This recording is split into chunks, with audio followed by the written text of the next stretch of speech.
Bismillahirrahmanirrahim. Assalamu alaikum, dear students. This is Imran Subhan FEI. This class 9th Political Science, chapter number 1. What is democracy? Why democracy? This is the lecture number 1, first of this chapter. Let's start today's first topic. तो हम इस chapter को दो हिस्सों में पढ़ेंगे. जैसा कि मैंने इस चैप्टर का नाम बोला, what is democracy, why democracy. तो सबसे पहले इस वीडियो में हम कवर करेंगे व्हाट इज डेमोक्रेसी. तो सबसे पहले एक सिंपल डेफिनेशन से स्टार्ट करेंगे. So democracy is a form of government in which the rulers are elected by the people. तो डेमोक्रेसी वो फॉर्म है गवर्नमेंट की जिसमें लोग अपने रिप्रेजेंटेटिव्स या रूलर्स को चुनते हैं. तो ऐसा आप सब ने मतलब इससे पहले भी सुना होगा, प्रीवियस क्लास में आपने ये पढ़ा भी होगा.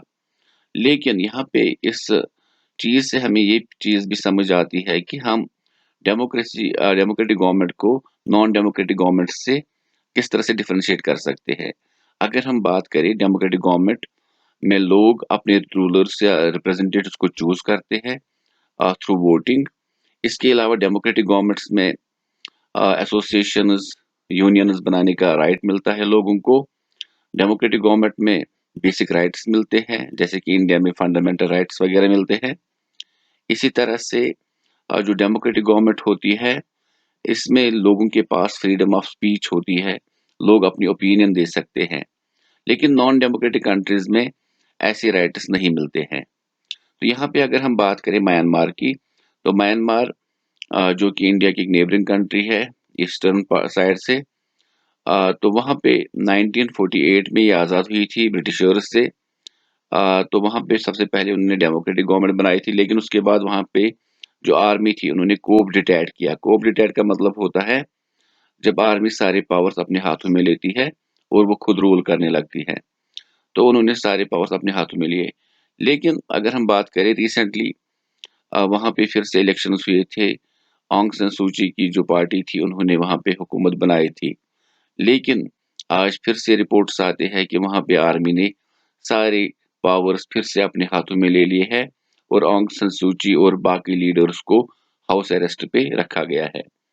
इसी तरह से चिली एक कंट्री है साउथ अमेरिका की. 1973 में वहाँ पे प्रेसिडेंशियल इलेक्शंस हुए जहाँ पे कॉलिशन के जरिए, कॉलिशन ये वो होती है जहाँ पे जब एक पॉलिटिकल पार्टी को मेजॉरिटी ऑफ वोट्स नहीं मिलते हैं तो वो दूसरी पार्टीज के साथ मिलकर हुकूमत बनाती है. तो जो वहाँ पे सोशलिस्ट पार्टी थी, तो उस पार्टी का जो लीडर था जिसका नाम था साल्वाडोर आयंते, वो बन गए थे प्रेसिडेंट ऑफ चिली. लेकिन उन्होंने कुछ ऐसी पॉलिसीज अपनाई जो कि मल्टीनेशनल कंपनीज या अमेरिका वगैरह को अच्छी नहीं लगी. तो उन्होंने वहाँ के आर्मी जनरल जनरल पिनोशे को हायर कर लिया और जनरल पिनोशे ने वहाँ पे कूप डिटेट किया और वो वहाँ के डिक्टेटर बने. तो डिक्टेटरशिप के दौरान जो ये जनरल पिनोशे के अंडर में वहाँ पे था, तो वहाँ पे लोगों को बेसिक राइट्स नहीं दिए गए, फ्रीडम ऑफ स्पीच नहीं दी गई, यूनियंस ऑफ एंड एसोसिएशंस वो नहीं बना सकते थे और जनरल पिनोशे जो था उसको लोगों ने चूज नहीं किया था. तो इस तरह से आपको समझ में आया कि डेमोक्रेसी क्या होती है, जैसे कि हमने यहाँ पे डेफिनेशन में बताया और साथ में हमने कुछ डिफरेंसेस पढ़े डेमोक्रेसी एंड नॉन डेमोक्रेसी के दरमियान कौन सी डिफरेंसेस होती है. इसके अलावा अगर आप उस सिंपल डेफिनेशन की तरफ जाएंगे जो हमने अभी बताई, democracy is a form of government in which rulers are elected by the people. तो यहाँ पे आप देखिए ये रूलर्स कौन है, इस डेफिनेशन में रूलर्स कौन है और दूसरा हिस्सा जो है इसका व्हाट काइंड ऑफ इलेक्शन. तो जैसे हमने कहा इलेक्टेड बाय द पीपल, तो ये किस तरह के इलेक्शंस होते हैं, हम किन इलेक्शंस को डेमोक्रेटिक इलेक्शंस कह सकते हैं. एंड तीसरा पार्ट जो इस डेफिनेशन का है, हु आर द पीपल.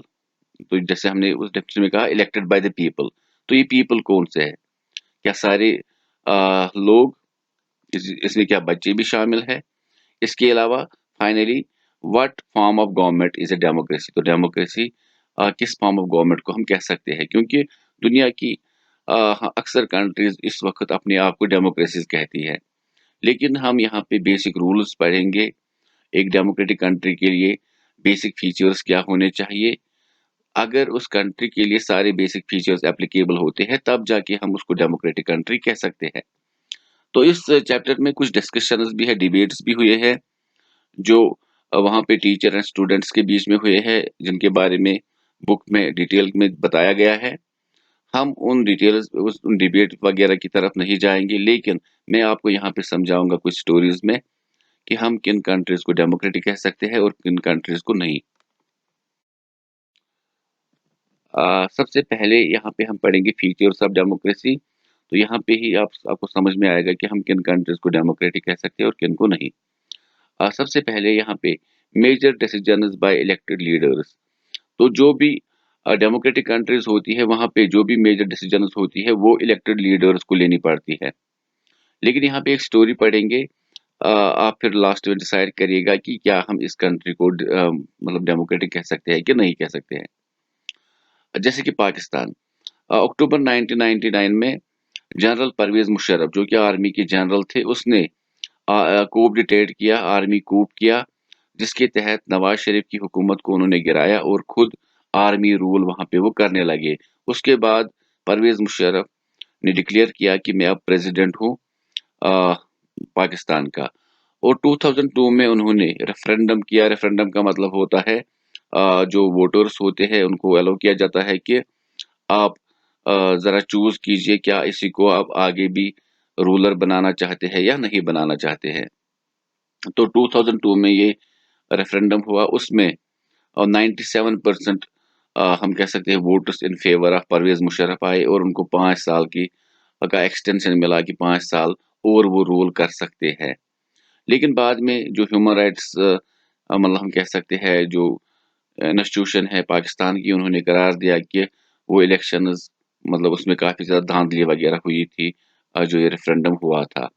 लेकिन कहने की बात ये है कि अगर हम बात करें, जो पाकिस्तान था वहाँ पे नेशनल लेवल की गवर्नमेंट और प्रोविंशियल प्रोविंशियल का मतलब होता है जो स्टेट लेवल की वहाँ पे गवर्नमेंट्स है, उनके जो रिप्रेजेंटेटिव्स होते थे वही सारी मतलब हम कह सकते हैं डिसीजंस लेते थे नवाज सॉरी ये परवेज़ मुशर्रफ से पहले।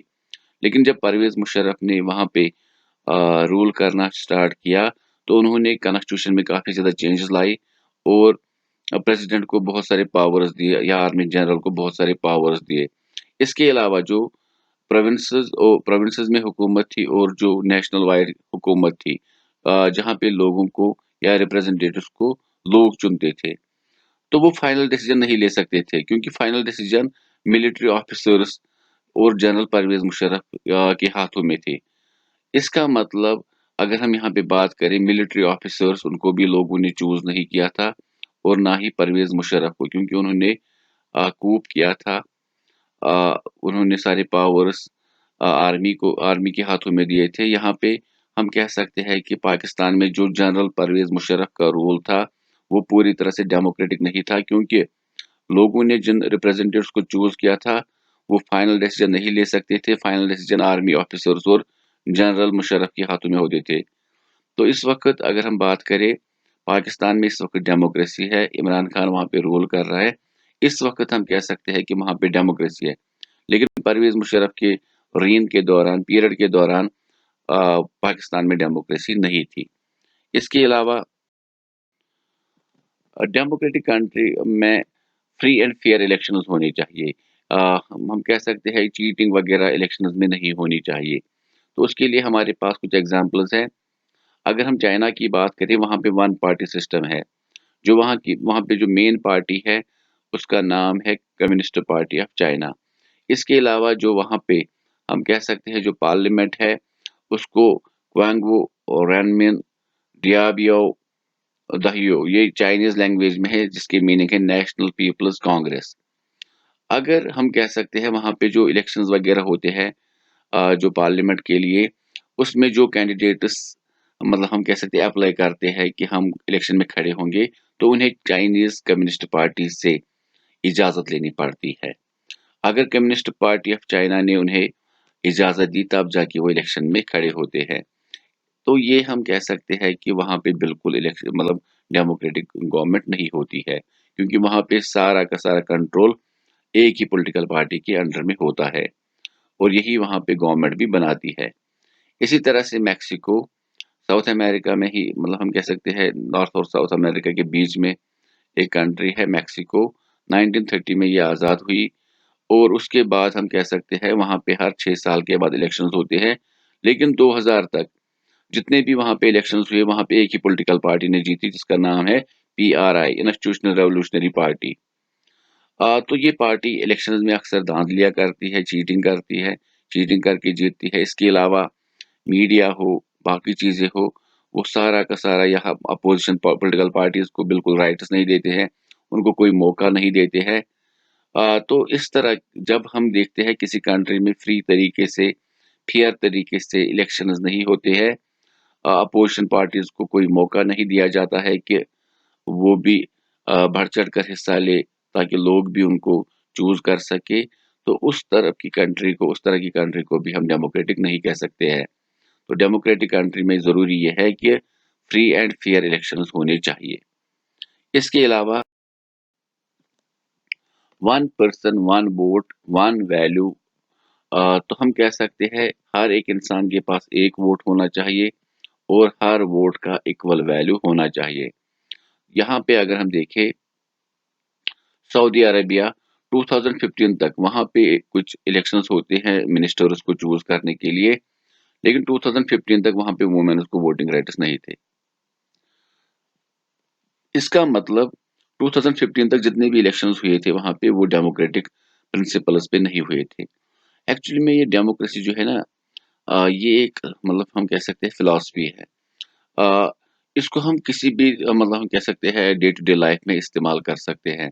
अगर हम बात करें, हम किसी को कहते हैं कि आपकी डिसीजन डेमोक्रेटिक तरीके से होनी चाहिए।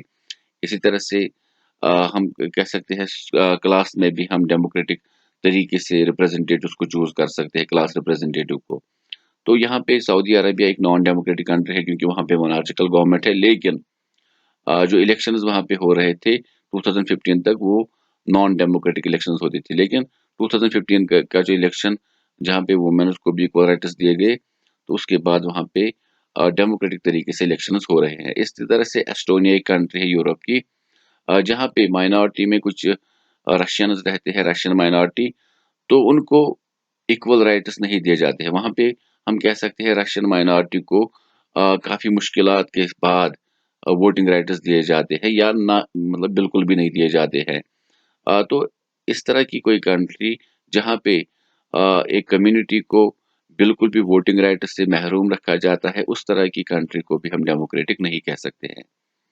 इसी तरह से ऑस्ट्रेलिया के ईस्ट में एक कंट्री है फिजी, जो कि बहुत सारे आइलैंड्स पे मबनी है।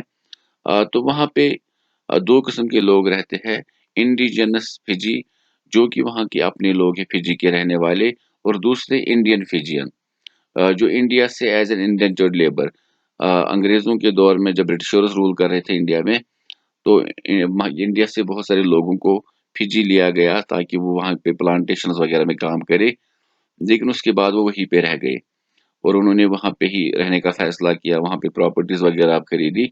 लेकिन जब वहाँ पे वोटिंग होती है, इंडिजिनस फिजियन के वोट का वैल्यू ज़्यादा होता है as compare to Indian Fijian.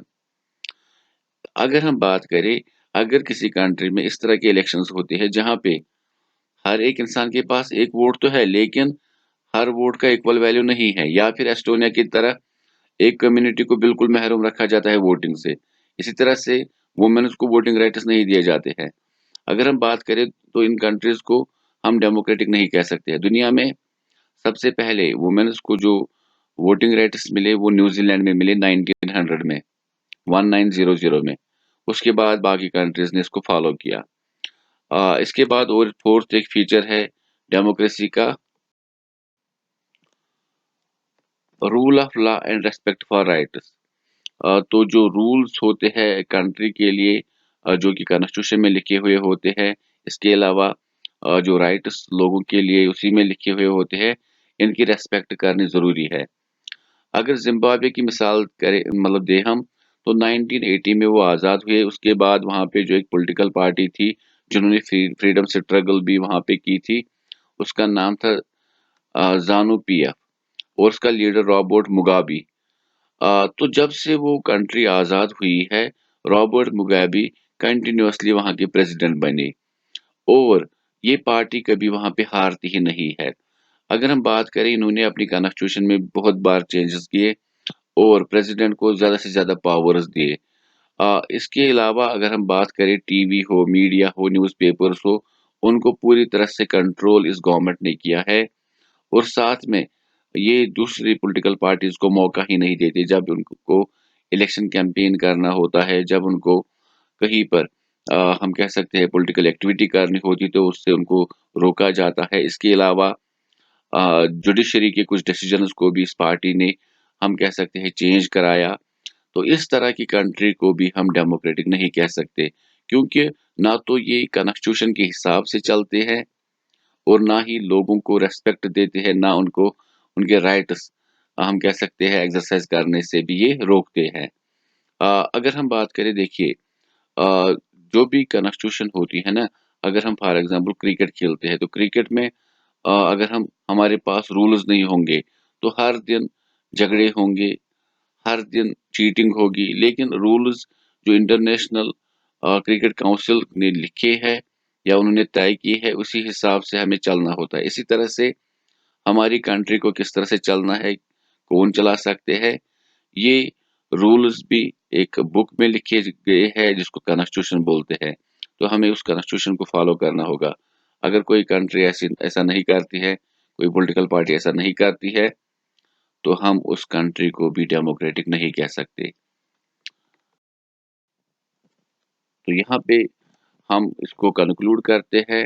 तो हमने पढ़ा कि जो भी रूलर्स लोग चूज करते हैं, जो भी रिप्रेजेंटेटिव्स लोग चूज करते हैं थ्रू इलेक्शंस, उनको ही मेन डिसीजंस लेने चाहिए, तब जाके हम उसको डेमोक्रेटिक गवर्नमेंट कह सकते हैं। इसके अलावा इलेक्शंस में फ्री चॉइस होनी चाहिए, फ्री एंड फेयर तरीके से होने चाहिए। हम हमारे पास मौका होना चाहिए कि हम करंट रूलर्स को चेंज कर सके अगर वो अच्छे काम ना करे। इसके अलावा तो ये चॉइस या अपॉर्चुनिटी हम अगर बात करें तो ये अवेलेबल हर एक इंसान के लिए होनी चाहिए इक्वल बेसिस पे। जैसे हमने कहा था हर एक इंसान के पास एक वोट होना चाहिए और हर वोट का वैल्यू इक्वल होना चाहिए। इसके अलावा the exercise of this choice lets to government limited by basic rules of the constitution and citizens rights. तो गवर्नमेंट को किस तरीके से चलना चाहिए जो कॉन्स्टिट्यूशन में लिखा हो और साथ में सिटीजन्स के राइट्स की रेस्पेक्ट करनी चाहिए। तो इंशाल्लाह अगले वीडियो के साथ फिर से आपके सामने आएंगे। तब तक के लिए स्टे सेफ, फी अमान अल्लाह।